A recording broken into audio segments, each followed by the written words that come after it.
Куси премиерски нозе на Димитар Ковачевски. Едно вели вчера, друго денес, трето утре.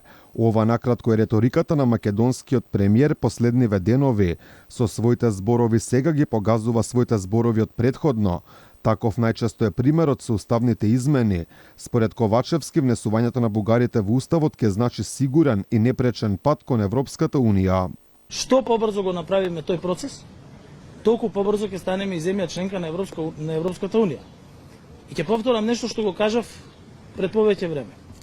За прв пат ветото на нашата држава не доаѓа од надвор, туку може да дојде од внатре. Сепак премиерот го немаше овој став пред само 4 месеци. Во април ни порачуваше дека уставните измени се само старт, а на патот кон ЕУ ни следуваат нови услови кои ќе мора да ги исполниме. Ова не се последни, бидејќи и пред влегувањето во Европската унија, на уставни измени кога се даваат дел од надлежностите на Европската унија, како што тоа го направила секоја држава. И ова не е последното двотретинско гласање на патот до Европската унија. Пред нас имаме, врз основа на скрининг извештаите кои ќе ги добиеме, реформа на правосудството. За тоа треба 2/3. Реформа на обвинителството. За тоа се потребни 2/3. Сомнеш дека ја говори вистина дека Ковачевски можеме да најдеме и во делот кога вели дека уставните измени не се по бугарски диктат, тогаш се поставува прашањето зошто воопшто би пристапувале кон менување на уставот, ако тоа не е услов на Бугарија. Предлогот е напишан тука во Скопје. Предлогот се дебатира во Македонското собрание во Скопје.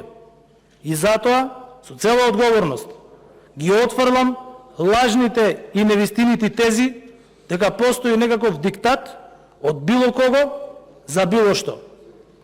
Постои само нашата сегашна, а сепак историска можност да направиме нешто добро за државата. Проблематичен е ставот на Ковачевски кога се во прашање уставните измени, односно пратениците кои даваат поддршка за истите. Иако во собранието за дневниот ред на кој се најдоа токму измените на уставот гласаа 70 народни избраници, според премиерот за промени биле 73 пратеници. Различни ставови Ковачевски имаше кога се во прашање функционерските плати. Пред 4 месеци кажа дека се подготвува предлог закон со кој ќе се среди преголемото зголемување на платите од речиси 80%.